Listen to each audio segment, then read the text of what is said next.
Welcome to another episode of our video series of The Mechanics of Human Cognition. It's really great to have you with us. Today, we're tackling one of the most complex, most debated, and let's be honest, one of the most deeply personal parts of human behavior, monogamy. It's a concept that sits right at the very heart of how we build our lives, but it so often feels like a battleground, doesn't it? A tug of war between our hearts, our heads, and our deep evolutionary history. So, let's just start with the big question. The one that fuels pretty much countless debates, novels, and those late-night conversations. Are we, as a species, biologically wired for a single, lifelong partner? Or are our deepest instincts actually pulling us in a completely different direction? Now, this isn't a simple yes or no. It's a fascinating paradox, and it's woven right into our very being. All right, so how do we even start to unpack this? Well, to really get a handle on the monogamy paradox, we have to look at it from two completely different angles. First, you've got our ancient primal biology. That's the hardware we've inherited over millions of years. And then you have the software of civilization, all the social contracts and structures we've built on top of it. These two forces, they're often in direct conflict. And that's where things get really, really interesting. Let's start with the biology.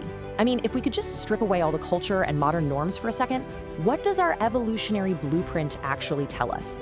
Our instincts around attraction and relationships, you have to remember, were forged in a very different world, one with very different priorities for survival. You see, evolution has favored some very different reproductive strategies for the sexes. From a purely biological point of view, the male primate strategy is really geared towards quantity, spreading genetic material as widely as you possibly can. This creates a powerful drive for novelty. But for female primates, the strategy is all about quality. Because their investment in any single offspring is so much higher, the priority becomes securing a partner who's going to invest resources and protection, making sure that offspring survives. And these different strategies, they pop up directly in how we experience jealousy. It's not just some random emotion, it's an ancient survival mechanism. For a male, sexual infidelity is the ultimate evolutionary threat. Why? Because you risk unknowingly investing all your resources in another male's genes. But for a female, emotional infidelity is the bigger red flag, because it signals a potential withdrawal of the resources and support that are absolutely crucial for her and her offspring's survival. The triggers are different because the evolutionary risks are different. So here's the crucial takeaway from all this. Finding other people attractive while you're in a committed relationship isn't some kind of moral failure. It's a biological impulse, and it's hardwired into our primate brains. The thing that makes us human, though, doesn't lie in the impulse itself. It lies in our conscious choice of how to respond to it. That's the uniquely human part of this whole equation. Okay, so if our biology is pulling us towards variety, then why on earth is monogamy the main model in most societies? The answer is pretty profound. Monogamy isn't a biological mandate at all.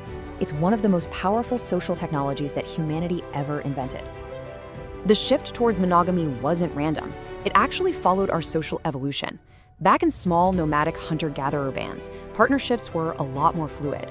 But then came the agricultural revolution, and with it, private property, land, livestock, a legacy. All of a sudden, there was this critical need to know whose child was whose, right? For the stable transfer of that property. And monogamy provided the perfect solution. So, to put it simply, monogamy works. It creates a stable, predictable framework for raising children, for transferring wealth, and for reducing conflict in society. It's a kind of grand social bargain that trades some of our primal freedoms for a much more stable and organized world. At its core, it's an agreement. But that brings us to today, to the modern era, where all the old rules seem to be breaking down. We've introduced a massive glitch into this ancient system, and it's created a whole new set of psychological challenges for us to deal with. 1960, think about that year. The invention of the birth control pill. I mean, this single technological breakthrough did something that was completely unprecedented in all of human history. It fundamentally severed the link between sex and the consequence of reproduction. This changed absolutely everything. And the promise was just intoxicating, wasn't it? A world where relationships could be based purely on personal fulfillment, on emotional connection, on individual freedom, all without the old biological constraints. And for decades, especially in Western cultures, that has been the dominant ideal we've all been chasing. But here's the paradox of it all. Data from some of the most individualistic and socially liberal societies in the world, it reveals something kind of unsettling. While our reported freedom is at an all-time high, the metrics related to a deep sense of belonging and connection are often lower. This really suggests that total freedom isn't necessarily making us any happier. And this gets to a core human truth, I think. We are not designed to be adrift. We are fundamentally relational beings. We define ourselves through our connections with other people. So when we start to prioritize fleeting experiences over stable, deep bonds, we can end up feeling like a dust particle in the wind, unconnected, unmoored, and ultimately really alone. So to understand why those deep bonds are so critical, we need to look at what's actually happening inside our own heads. The brain's journey through love is a multi-stage process that goes way beyond simple attraction. When a relationship first starts, it's a storm in the limbic system. That's our primal emotional brain. This is that all-consuming falling in love phase, and it's designed to last maybe 1 to 2 years. If the relationship continues, a really profound shift happens. The brain transitions to a state dominated by attachment hormones, like oxytocin, creating a sense of calm and security. But the final and most human stage involves the cortex, the more evolved thinking part of our brain. And this is mature love. See, it's not just a feeling anymore, it's a story. It is the conscious, narrative-based connection that's built over years and years of shared experiences, of challenges, of triumphs. It is an identity that you build together. This is something that no other animal on Earth does. It's a uniquely human achievement. And that brings all of these threads together. This conflict between monogamy and our impulses, it isn't really about what's right or wrong. It's about a much more fundamental choice about what it even means to be human.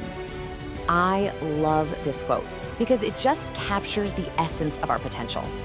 Any animal can act on its biological programming, but our unique gift, our humanity, lies in our ability to take the raw material of impulse and desire and intentionally build something magnificent and lasting from it, a shared life. So the crucial point here is that we need to reframe concepts like fidelity and commitment. They aren't about restriction or deprivation.